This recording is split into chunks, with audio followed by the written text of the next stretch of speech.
آپ کے نبی نے ارشاد فرمایا ہر شخص کے 3 دوست ہوتے ہیں. پھر وضاحت کرتے ہوئے ارشاد فرمایا پہلا دوست انسان کا مال ہے. جیسی موت آئی مال گیا.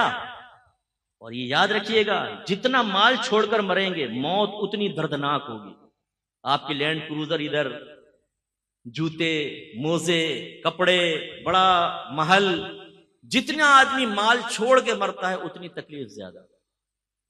آپ کے پاس 40,000 کا موبائل ہے، وہ اسنیچ کر کے لے جائے تو دکھ ہوگا نا، لیکن 1 لاکھ کا ہو تو، اور اگر 5 لاکھ کا بریف کیس چھین کر بھاگ جائے تو، اور اگر آپ کی دکان میں 2 کروڑ کی ڈکیتی کر کے چلے جائیں تو، جتنا زیادہ مال چھنتا ہے اتنی اذیت اور تکلیف زیادہ ہوتی ہے، جو ابھی ہمیں نہیں پتہ چل رہی ہے، موت کے وقت ہوگی.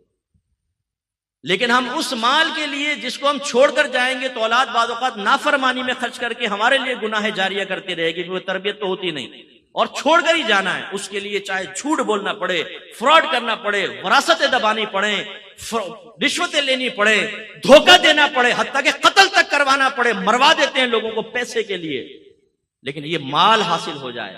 جیسی موت کا جھٹکا آئے گا گئے. حضرت سیٹھ جی کو فکر تھی 1-1 کے 10-10 کیجئے، موت آ پہنچی کہ صاحب جان واپس کیجئے. بنی اسرائیل کے ایک بہت سیٹ آدمی تھا، اس نے بڑا محل بنایا، بڑا مال جمع کیا، تخت کے اوپر پاؤں رکھ کر سوچنے لگا کہ اب تو میری 7 نسلیں بھی بیٹھ کے کھاتی رہے تو کمانے کی ضرورت، اتنا مال جمع کر لیا. اچانک محل کا دروازہ بجا. اس نے خادم سے کہا جا کر دیکھو کون جاہلانہ طریقے سے بجا رہا ہے. وہ گئے تو دیکھا پورے پھٹے پرانے حال میں فقیر کھڑا ہے. انہوں نے کہا کیا بات ہے؟ کہا اپنے مالک کو میرے پاس بلاؤ.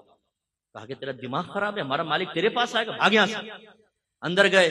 مالک نے پوچھا کون تھا؟ یہ حضور ایک فقیر تھا، آپ کو وہاں بلا رہا تھا. فرمایا مجھے؟ تم نے مزہ نہیں چکھایا اس کو؟ پھر دروازہ زور سے بجا. خادم بھاگ کر گئے. کہنے لگے بھائی تو کیوں نوکری سے نکلوائے گا ہمیں؟ کیا چاہتا ہے؟ اس نے کہا اپنے مالک سے کہو میں ملک الموت علیہ السلام ہوں، اس کی روح قبض کرنے کے لیے آئے. او خادم کانپ گئے اندر. وہ آقا نے دیکھا، بولا کیا ہوا تمہاری حالت خراب کیوں؟ کہا حضور باہر تو ملک الموت علیہ السلام آپ کو لینے آئے.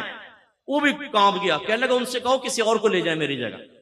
ملک الموت علیہ السلام اندر تشریف لائے. فرمایا جب موت کا وقت آتا ہے پھر ٹلتا نہیں ہے، لیکن مجھے اللہ نے حکم دیا ہے کہ مجھے تھوڑی سی تجھے میں مہلت دے دوں، تو جو کرنا چاہتا ہے کر لے. اس نے کہا اچھا. سارا مال جمع کیا اور کہا اے مال تجھ پہ خدا کی لعنت ہو جائے، تو نے مجھے غافل رکھا اور تیری مشغولیت میں اپنے اللہ کو راضی نہ کر سکا، تجھ پہ لعنت ہو جائے. اس مال کو اللہ نے بولنے کی طاقت عطا فرمائی. اس مال نے کہا لعنت مجھے نہ کر، اپنے آپ کو لعنت کر. اگر تو مجھے اچھے انداز سے کما کر اللہ کی رضا میں خرچ کرتا میں تیرے کام آتا. تو نے غلط طریقے سے خرچ کیا اور جمع کیا، تیرا نقصان ہے. میری وجہ سے تو نے عزتیں پائیں.